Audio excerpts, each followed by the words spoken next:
साथियों नमस्कार, कैसे हैं आप सब लोग। मज़ामा केम छो कसा आहिस। साथियों आज एक इम्पॉर्टेंट जजमेंट में डिस्कस करने वाला हूं regarding bail and regarding your rights under bail. चाहे मैटर एनडीपीएस एक्ट का हो, चाहे मैटर एंटी करप्शन का हो, चाहे मैटर ईडी का हो, चाहे मैटर आईपीसी का हो, चाहे मैटर मैट्रिमोनियल ऑफेंस का हो, सब में ये जजमेंट जो है वो इक्वली एप्लीकेबल होगा। Judgment is quite important for your rights. आपको चीज़ों को समझना होगा और उसके अकॉर्डिंगली जो है इसको अप्लाई करना होगा। साथियों जजमेंट जो है ये ऑनरेबल सुप्रीम कोर्ट का है, जिसका क्रिमिनल अपील नंबर है 3633/2023। नोट कर लिया आपने? नहीं करा अभी तक? करो फटाफट करो। जजमेंट है 29 नवंबर 2023 का। इससे रिसेंट क्या लोगे मेरे भाई। और इसका जो टाइटल है वो है मनोरंजन। ये वाला मनोरंजन नहीं है, किसी का नाम है मनोरंजन। और सामने जो रेस्पोंडेंट है वो है स्टेट ऑफ उड़ीसा। कोर्ट का फर्स्ट लाइन क्या है कि we have heard the learned counsel for the petitioner and the respondent. और एक बात आप ध्यान रखिएगा, जब भी आप जजमेंट पढ़ते हैं, चाहे आप लिटिगेंट हो, चाहे आप एक यंग एडवोकेट हैं या जूनियर एडवोकेट हैं, जब भी जजमेंट सुप्रीम कोर्ट पारित करती है तो इंसेप्शन पे एक नोट लगा होता है। वो क्या होता है? Leave granted. Leave granted means कि आपका एसएलपी सुने जाने योग्य है और एज एन क्रिमिनल अपील इसको सुना जाना चाहिए अगर आपने क्रिमिनल साइट पर कोई मैटर को साइट किया है under the tag SLP. Clear हो गया आपको? साथियों इस केस में अक्यूज को जो है प्रोसिक्यूट किया गया एनडीपीएस एक्ट के अंदर। सबसे इंपॉर्टेंट बात है कि जो कंसर्न कोर्ट से उनका ये मानना था कि अक्यूज जो है हकदार है बेल के लिए, पर उसके बावजूद भी उसको बेल जो है दी गई लिमिटेड टाइम के लिए, जिससे परेशान था कंसर्न अक्यूज पिटिशनर। वो पहुंच गया सुप्रीम कोर्ट। सुप्रीम कोर्ट ने फाइंडिंग्स को देखा और समरी लिखी। वो समरी आपको मिल जाएगी पेज नंबर 1 पे, और कुछ पॉइंट को यहाँ पर नरेट किया गया। पैरा नंबर 1 क्या है कि बाय द ऑर्डर डेटेड 5 सितंबर 2022, कि जो 5 सितंबर 2022 का ऑर्डर है उसको हम देखते हैं, जो कि पास किया गया था हाईकोर्ट के द्वारा, जिसमें यह लिखा गया कि जो अर्लियर बेल एप्लीकेशन थी जो कि फाइल की गई थी बाय द अक्यूज, जिसमें हमने डिनाई किया था द रिलीफ ऑफ बेल, और उसमें हाईकोर्ट ने ये डायरेक्शन दिए थे कि केस का डिस्पोजल जो है वो 6 मंथ में कीजिए। अब यहाँ पर आपको एक बात ध्यान रखनी है कि अगर आपका अक्यूज जो है वो जेल में है, in that scenario he has a super right to get a speedy trial. ये ध्यान रखिएगा कि अगर अक्यूज जेल में है तो उसका एक सुपर राइट है to get the disposal of the case in the expedite manner. तो ऐसा ही इस केस में हुआ था कि बेल तो नहीं दी, पर डायरेक्शन दे दिए कि इस केस का निस्तारण जो है वो 6 माह में कीजिए। और वैसे भी मैं कहना चाहता हूं कि अगर आप एक अक्यूज्ड हैं तो आपको एक अधिकार है to get the speedy trial. उसके लिए करना क्या है कि संबंधित मजिस्ट्रेट कोर्ट में जाइए, आवेदन दीजिए और कोर्ट से इंसिस्ट कीजिए कि कहीं ऐसे जजमेंट ऑनरेबल सुप्रीम कोर्ट के हैं जिसमें यह स्पष्ट किया गया है कि right to get the bail is a fundamental right. अगर आप बेल नहीं दे रहे हैं तो इन अल्टरनेटिव हमारे केस का स्पीडी ट्रायल कीजिए। और इवन दो अगर आप बेल पर भी हैं और केस में जो मैक्सिमम पनिशमेंट है उतना आप समय ट्रायल में गुजार चुके हैं, तो इस सिनेरियो में भी आपका एक हक है to get the speedy disposal of the case.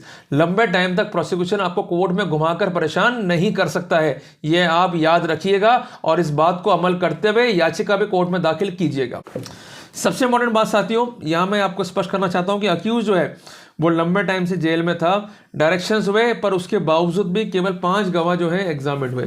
साथियों ये जजमेंट इसलिए इंपॉर्टेंट भी है क्योंकि मैंने कई केसेस में जो है ऐसा देखा है और ऐसा प्रैक्टिकली ऑब्जर्व भी किया है कि जब अक्यूज कस्टडी में होता है तो एडवोकेट्स का पूरा जोर होता है कि उसकी बेल हो जाए, पर आप बेल को जोर देने की बजाय आप ये जोर दो कि अक्यूज जो है अगर जेल में है और उसका बेल इतना इजी नहीं है और ऑफेंस जो है वो कॉम्प्लिकेट है, ऑफेंस जो है वो सीरियस नेचर का है, तो emphasise on the concept of speedy trial. और अगर प्रोसिक्यूशन नियत समय अवधि में गवाह नहीं करा पाता है या ऐसा लगता है कि डायरेक्शंस के बाद भी बहुत डिले हो रहा है, तो वहाँ पर उस सिनेरियो में आपको राहत मिल जाएगी बेल की, ये यकीन मान के चलिएगा। कई केसों में इसको आजमाया गया है और खासकर ये फॉर्मूला बहुत ज़्यादा किफ़ायती है in the matter of economic offences under section 420 of IPC, और जहां पर इनपुट भी है फॉर्जरी का। साथ ही सबसे इंपॉर्टेंट बात है कि अगर जेल में रखा गया अक्यूज को विदाउट एनी फॉल्ट, क्योंकि बाद में अगर बरी हो गया तो जो उसका जेल पीरियड है, जो उसका वैल्यूएबल टाइम है, जो उसमें वेस्ट हुआ है, उसे कौन रिस्टोर करेगा। साथियों कुल मिला के हम एक बात कह सकते हैं कि हाईकोर्ट का ये मानना है कि अक्यूज जो है वो डिजर्व करता है बेल, क्योंकि prolonged incarceration with no respect of the trial coming to end makes a case for grant of bail. तो इन शॉर्ट हम एक बात कह सकते हैं कि लंबे टाइम तक अक्यूज अगर जेल में है और उसका trial in the speedy manner conclude नहीं किया जा रहा है, in that scenario he is having a very great case for having the grant of bail. Clear है? In the view of finding recorded by the consent trial court, जो case है ये bell का मिलता है, पर इसके बावजूद भी यहाँ लिखना पड़ा उन्हें, इसके बावजूद भी हाई कोर्ट ने माना कि हम केवल 45 दिन तक की ही इसको बेल देंगे और इंटरिम बेल की तरह उसकी बेल की अर्जी को जो है कंसिडर किया गया। सबसे इंपॉर्टेंट बात है, after granting the interim bail as mentioned in the last paragraph of the impugned order, the learned जज has finally disposed of the bail application. If order of granting interim bail was to be passed, the bail application should have been kept pending. ये सबसे important है कि अगर कुछ समय के लिए बेल आप दे रहे हैं तो मेन बेल एप्लीकेशन को पेंडिंग करना पड़ेगा। इंटरिम बेल की तरह रिलीफ देते हुए आप मेन बेल एप्लीकेशन को डिस्पोज ऑफ करते हैं तो ये गलत है और अक्यूज के अधिकारों को प्रभावित करने वाला है। तो कोर्ट ने लिखा कि जो इम्प्यून ऑर्डर है, सबसे इंपॉर्टेंट बात कि अक्यूज जो है इंटाइटल्ड है बेल के लिए, क्योंकि ट्रायल जो है वो एफिशिएंट मैनर में नहीं हो रहा है, स्पीडली नहीं हो रहा है, एक्सपीडिएट नहीं हो रहा है डिस्पाइट ऑफ डायरेक्शन। तो कुल मिला के प्रोसिक्यूशन जो है वो सिंसियर नहीं है अक्यूज के राइट्स और उसकी लिबर्टी को लेकर। In that scenario it has become the duty of the court to see the set conduct and looking to the fact and circumstances. Accuse का एक अधिकार बनता है टू गेट द बेल।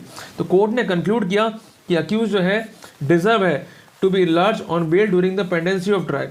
और एक तरीके से कोर्ट ने ये कह भी दिया कि अगर बेल ग्रांट का केस मानते हो और एक लिमिटेड पीरियड तक आप बेल दे रहे हो तो ये गलत है, ये इलीगल है और अक्यूज के अधिकारों को प्रभावित करने वाला है। कोर्ट ने कहा कि जो ये ऑर्डर हाई कोर्ट का है, जहां पर एक तरफ ये कहा जा रहा है कि अक्यूज को जो है बेल दी जाए और ऑन द कॉन्ट्री ये भी कहा जा रहा है कि उसको सिर्फ 45 दिन तक बेल दी जाए और उसके बावजूद भी उसकी मेन बेल एप्लीकेशन को डिस्पोज ऑफ किया जाता है, तो ultimately such type of order vitiate और violate the right to life and liberty as incorporated under article 21 of constitution of India. तो हमको एक बात समझने की है कि जब बात हो रही है बेल की तो ये जुड़ा हुआ है हमारे राइट टू लाइफ और राइट टू लिबर्टी से, और ये बेसिक कंसेप्ट इंटरलिया कनेक्टेड है with article number 21 of constitution of India. Moreover, it puts an additional burden on the litigant as he is force to file the fresh bail application. तो उसका जो expenses है वो ज़ाया होगा, एक नया एडवोकेट उसको एंगेज करना पड़ेगा, नई फीस जो है उसको बियर करनी पड़ेगी और उसको अपना एक्सटेंशन लेना है। सिर्फ इस कारण से उसको एक नया लिटिगेशन जो है क्रिएट करना पड़ेगा। तो वैसे भी लिटिगेशन से कोर्ट जो है ओवर बर्डन है और इस तरह की हरकतों से अगर फिर बर्डन बढ़ता है कोर्ट्स पे तो अल्टीमेटली लिटिगेंट और जो कंसर्न कोर्ट्स हैं उनके राइट्स जो है they are about to be affected. तो कोर्ट ने कहा कि in this circumstances the appeal must succeed. तो कोर्ट ने अपील को स्वीकार करते हुए अक्यूज को टिल कंक्लूजन ऑफ ट्रायल जो है बेल पर रिहा करने के जो है आदेश दिए और ये लिखा गया कि जो टर्म्स एंड कंडीशंस हैं वो तय करेगा ट्रायल कोर्ट इस सिनेरियो के अंदर कि किस शर्तों पे जो है बेल दी जानी है। तो कहने की बात ये कि बेल आपका अधिकार है, आप पहचानो इस बात को, और बेल आपका एक फंडामेंटल राइट है। तीसरी इंपॉर्टेंट बात है, right to get a speedy trial भी आपका फंडामेंटल राइट है, right to get a fair trial भी आपका फंडामेंटल राइट है। अगर प्रोसिक्यूशन बेईमानी कर रहा है, डिले कर रहा है, तो वहां पर आप स्पीडी ट्रायल को जरूर लगाइए।